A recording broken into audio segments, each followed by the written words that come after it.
Hiya folks, just a little update vlog to show you what I'm up to. Let's have a look.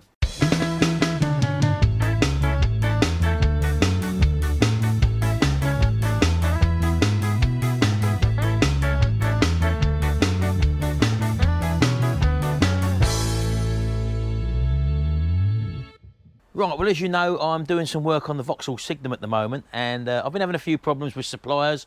As you know, I had a problem. I had to return the shock absorber because they'd given me the wrong one, and it was an old battered used one apparently that was in the box.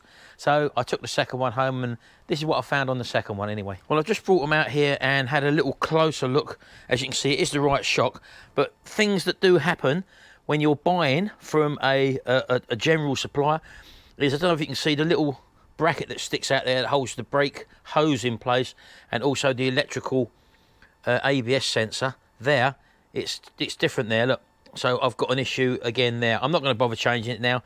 I've had to drive 40 miles as a round trip to get this one exchanged anyway, because the one they gave me the first time had this cut off, and there were some welding marks done on it, and compression marks where it had been put in a clamp or a vice or something, and also it was all scuffed around there where it had also been fitted. So this is the second one I've got, and without me physically taking a picture of it, which I probably should have done when I went down to change it for the second time, I should have either took this one with me or at least taken a picture of this so that I could just literally look at their original, because I did open the box, look at it, and he said that this one was okay. But there is, again, I've just noticed a slight difference there, which I'm going to have to get over and deal with. The hose is all right there, so that's not a problem. This is the little bracket, literally, that holds the sensor on for the ABS, I think that is. So I'm going to have to probably get over that somehow. But that just shows you, again, that take a photograph or take the old unit down there. Don't walk out of the shop without you physically knowing that the part is all right. I mean, as a lot of you know, we order stuff off the internet. We go by what their specifications say, and you're at the mercy of the suppliers putting the stuff in the box. Going to a shop is a bit of an old-fashioned way of doing it now, but unfortunately, that's the only way you're going to get the part that you need and know that it's exactly the same thing that you need before leaving the shop. But that's just we're supposed to be in a convenience style lifestyle now. If I was in a situation where I need my car the next day, there's no way that would have happened. So I'm lucky enough I can leave it and come back to it at a later stage, because we've got more than one car. Anyway, that's that. Now, as you know, I'm going to be refurbishing the brakes. I've got new discs to go on, new pads to go in as well, and I've done the other side, as you know, and I took the carrier off, the brake carrier, and a lot of you said, yeah, why don't you powder coat it while it's off? Well, I thought about that, and I thought, well, as I'm doing both sides now, I probably will powder coat it. So I took the one off the side I'm working on at the moment, as you know, and as you can see, I actually took the trouble to powder coat it, and it's come out very, very nice. I must say, I've left them bits clear. That's where the brake pads actually run in, and I'll put some copper slip in them just to ensure that they run nice and smooth on there. But yeah, that's come out really, really nice, as you can see, with the powder coating. So I will end up doing the other side as well. And as you know, I've got to fit new brake hoses to it as well. So I'm going to be taking the calipers off themselves, and depending on the state of the calipers, I may strip them down yet and also powder coat them as well. It'd be nice to have the whole lot looking nice. That's going to take time. It depends whether I've got the time to be able to do that, because I've got other stuff on the go, or I might just give them a wire brush and a coat of paint. It depends, because as I say, to take the seals out of them, if you're going to take the seals out and the pistons out, you might as well replace the seals as well, if I decide to go that far. If there's no sign of them leaking, I'll probably leave them alone and just give them a coat of high temperature paint. But these can come off, as you can see, and they've turned out really nice as well. Now, you might have seen on my Retro Hacks channel that I'm also restoring that old 1950s battery charger. Well, I've just done the powder coating for that. Let's show you. Well, as you can probably see there, it's yellow in colour, and it's come out really, really nice, and I'm well pleased with the way that's turned out. The original colour, as you know, was yellow as well, and as you can see there, I've done both sides, obviously, and I've also done the inside as well. Doesn't have to be perfect inside, but I mean, it's good enough at the end of the day, and yeah, I'm really pleased with the way that's come out, and I'll be starting to assemble this very, very shortly. That was the original colour of it. So yeah, the powder coating can really bring out your parts. I've done the handle as well there, as you can see, that goes on the top there, which was probably black originally. But yeah, really hardware, and a lot of people say, how does it last compared to normal paint? Well, the great thing about this, as I've said before, is that as soon as it cools off, it's rock hard. You can try and scratch that. You couldn't do what I'm doing now with paint if that was painted just yesterday, but really, really hard wearing, and that's what I like about the powder coating system as well. Very nice indeed. Right, I mentioned to you before that I was going to make a few alterations to my sandblasting cabinet. I've done a few temporary alterations because I need it and I use this every single week basically. So for it to be out of action for a while, it's going to be like strip it down, take it all apart, so to speak. And like as I say, I was going to change the maybe make that lift up rather than the door, but that's going to take a lot of work. So what I've actually done is the main thing I needed to do was to be able to change the glass inside strip. Now inside here on the glass on the inside there's plastic strips which you peel off and they stop the glass getting etched, and to reach in right down the end and clean it and clean all the sticky residue that's on the inner side is a right nuisance. So what I've actually done, you probably won't see this, but I removed all the nuts on the glass and I took the frame off, and then these studs are bolted from the inside with a nut underneath there. And what I've done is that gives me access now to just undo nuts here and take this plastic frame off, and the bolts stay in situ because there's another nut underneath there holding it on. I did have to, on the back of this plastic strip for example, I had to cut away a little bit of the plastic posts there to allow the nut to seat down flat, but this all I've got to do now, I'm going to get wing nuts on it. I've only put a few nuts on there temporary to hold it in place. But basically all I have to do now is to undo these nuts around the edge, take the frame off. I can then lift the glass out, turn it upside down, clean it all, and stick this new membrane on, and then pull it down, and then put the frame back on the top, and then do the nuts back up. That's so much easier than have to go inside.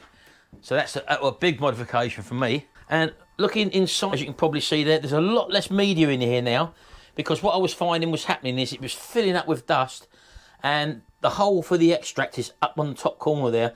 And what was happening was that there was too much dust in here for the extract to be able to handle. So what I've done was actually take out loads and loads of media, and I've actually put this suction tube back in because I'd actually removed that, and I just had that plastic hose with a bit of copper pipe on, and I used to just stab it in, but it kept getting blocked up and that. And what I've done is I've put two tubes in here. One's a 22mm copper tube. That one is the one that's connected to the actual hose. That goes straight down to the bottom virtually, and then there's a second tube that runs down. That's only a bit of 15mm copper, and that runs down past the big tube, and it's crimped off at the end. So the little smaller tube is crimped off, and about here somewhere, or just under about one and a half inches up, or 2 inches up, I've drilled a hole between the two tubes. So what happens is air sucks in from here, then allows the grit to be able to travel up because it's got a bit of air going with it, and comes out of the gun. So that's what I've done there, and then I've sealed along here with some a hot glue gun all down both channels, so that's nice and sealed along there, and that seems to be working fine at the moment. It'll do me for now. It's not an absolute perfect thing, but it's definitely a lot better, and it doesn't get fogged up in here at all. I've got to get a water trap because, as you can see there, lots of water comes in, and it's where it's leaking through the actual trigger there. So I've got to get a water trap, and for that I'll probably have to move this input tube, put it around here somewhere, and have the water trap sort of sitting down there. And those of you who have asked me before about my powder coating oven, I've actually got a build on this powder coating oven. I built this myself. It's just a filing cabinet, and made from a filing cabinet and an old cooker, and that's all it is. And basically, let's just open it up. Let's put that little thing over there like that. It's got two elements in it. One's a double element and one's a single element. I think the double element used to be for the grill and the cooker, and the single element used to be for the oven. And I've recently found that the switching gives me the opportunity to have that element on, the outer one on its own. And what I didn't realise is that I could have all three elements on, and this literally, it can heat up within sort of 12 minutes, and it goes over 250 degrees centigrade. Not that I need it that hot, no powder needs that, but when I put all three elements on, woof, it can go, it really does heat up quick. So a normal cooker is all you need, and a lot of people buy them from scrap.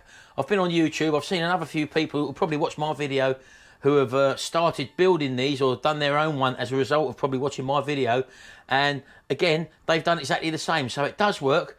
I think the last one I watched, I think the chap paid about 80 quid for it. He got the cooker for free, he bought the filing cabinet, and he also, the only thing you've really got to buy is this sort of sheeting, and also the rock wall insulation between. This silver tape, this does a great job of sealing edges up and stuff like that. Although mine's gone a bit funny coloured inside. I think it's just residue powder at the end of the day. It could probably clean off. Yeah, it's rubbing off now. I've not even really looked at it, but it does an ideal job. And what I've got is one hanging bracket in the middle, and then I've got the opportunity to put two more rodded, I think this is M10 or M12 rod, to put two more in the side there to make a shelf where I can sit things on a shelf as well. And that's basically it. And nice and simple. It's not a professional unit. It does the job. If you want to buy something like this professionally, you can spend literally a good £2,000. So that's what I've done, and it's been working fine. I've used it loads and loads of times. So if you're in the market of doing a bit of powder coating, or you're interested in it, you can either make your own or get one of those small, not microwaves, they're little mini ovens. I think the biggest one you can get is about an 18 litre or 16 litre, maybe even 21 litre, I'm not sure. But they're big enough to do your engine parts, things like the brake calipers, which I've done. Anyway, that's that. Right, well, I've been buying again, and I thought this might be a very handy tool to have. I've never had one before. I've always done it the old-fashioned way, but you'll probably know what it is when I get it out of the box. Those of you who are interested in car stuff or car repair stuff. This is an automatic brake bleeder. And I got this one from, I got it off the internet, but it's a Sealey brand. It's the brake and clutch bleeding system. There's the model number there if you're interested. And the great thing about this is that you can bleed your brakes or clutch and do it on your own with no problems whatsoever. You've got this attachment here. You've got this attachment here. This little bit goes on there, a little short stubby hose, because that, I believe, sits in your brake reservoir on your car, and you basically screw this on there. So what you're supposed to do is to drain out most of your fluid in your little reservoir down to its minimum mark. You then screw this on, or fill it up then with new fluid. You then screw this on, and then you connect this bottle via this connector onto that, like that. You then fill this up with normal brake fluid. I've got .4 for my one, and you then pressurise this system up to about, I think it's got a gauge on it, yeah, here we go, probably up to about 2 bar or 20 pounds or something like that, 25 pounds of pressure, just under 2 bar there, something like that. And once that's pressurised, you then go to your brakes. What they recommend is to leave this for maybe 2 hours under pressure, so your system's under pressure, so you can see if there's any leaks or whatever. So do that first, and then go to your brakes, and when you crack your bleed nipple, you put your hose on it into a jar like you normally do, and basically what you're looking for is the liquid to come out clean, and then you know that you've purged that whole line, for example, or stop till the air bubbles stop, depending on what you're going to do. Very easy to change the whole fluid in your car, but you don't have to worry about the little container in your engine bay dropping down below the level, because basically it's connected to this thing, and providing you've got plenty of fluid in there, and as I say, this is screwed on nicely, that's in the reservoir, you're never going to drop down to the fluid below the level of what it is in here, so you've always got this pushing through. Check it every now and again where you might have to pump the pressure up, keep it up to about, I don't know, 20 pounds, 25 pounds of pressure, PSI. And yeah, that's it. So I'll be looking forward to using this. I've never used it before. I think this came in at about £44. Did I get it from eBay or Amazon? One of the two. So that's what I've opted for there anyway. But yeah, I'm looking forward to using that. Should make my life a bit easier. Right, I've just been out here filming a little video on the Signum. Oh, look, I've left the key out, look. I've just done the map sensor on this as well. It's just part and parcel of the work that I've got to do on this car, as you probably know. I've still got the brakes to do. Let's put this back in here for the moment. Hold on. Right, just shut that hood down, or bonnet, whatever you want to call it. There we go, that's that. Yeah, so basically what I've done, I've decided that I was going to do these brakes now. I'm going to hold off because I'm actually going to powder coat, as I said to you earlier on, the actual brake calipers themselves. So that means me stripping all the seals out and pistons and stuff. And I'm actually going to do the job properly. I'm going to put new seals in and new pistons in this. So I've got to order them. So that's why we're not carrying on with this at the moment. You'll see that in a later video. So that's basically it. Well, as you probably know, I did use this area for working on. The floor's a bit shot now underneath. The actual beams have rotted away. I've bought some new decking. I was just going to replace the decking planks here and strengthen up the beams, but it's going to mean a lot of work on this. So what I've decided to do is to actually take all this decking up. Underneath here is the footings. It's about that far down from the actual floor level. And I'm basically going to build on here, all the way along here, an extension to the shed, and put the roof on over here as well, put another door at the front there. So this will be extra work area. I think it's a well needed work area. I do need a sort of a spraying area and a preparation area. And I'm getting very cluttered with stuff inside there, even though it's quite a big shed anyway. But obviously things have moved on now. Running 2 channels and doing repair work and stuff like that, it's going to be so much beneficial for me to have this extra space here. So that's what I'm going to be doing with that. And I've also got, as you probably know, the polytunnel, and I'm going to leave that up for the moment. But again, ideally I'd like this whole area as all workshop along there, so that may even happen in the future as well. But for now, that's the easiest way for me to go. We've got all this area here, as you know, it's all overgrown with weeds now. I just don't have the time to do this sort of work basically, and we need a digger in here really to level all this off, pull all this topsoil off, because the reason is that when you move a stinging nettle about, the weed heads or the seed heads drop off, and then they just reseed everywhere. So all this needs to be dragged away, taken away, new topsoil on, and re-lunged. So that will happen at some time in the future. Not a priority at the moment. As you know, it's a fire pit at the moment. We burn all our rubbish here and stuff like that. So yeah, making plans for the next year and moving on. So that's it. I want to get the trotter van finished, as you know, next year. The Triumph Acclaim now, once we get our cars out of the way, it's going to be straightforward to just carry on and finish that off. I've got the other 3 wheels to powder coat, as you know, and I'm going to refurbish all the brakes on that as well. So anyway, that's just a little update vid, things that have been happening, things I've got still outstanding, things to do and all that. So just stick with it. We're coming back. We're going to do our live stream tomorrow, Friday. That's Friday the 4th, is it? 4th of October 2019. We'll be coming on at 12 o'clock. So I'll put a message out to everybody on Facebook and also on YouTube in the comment section or in the community tab. And yeah, we've got our new little prizes now. I'll show you them tomorrow if you join us on the live stream tomorrow.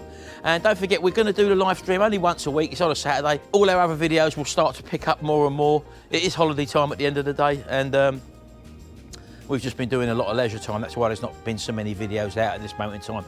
Got some more news to you, share with you about Jimmy and his like body repair, spraying business and that. So that will be coming up very, very shortly. So keep an eye out for that one as well. And we'll see you in the next video. And until then, bye for now.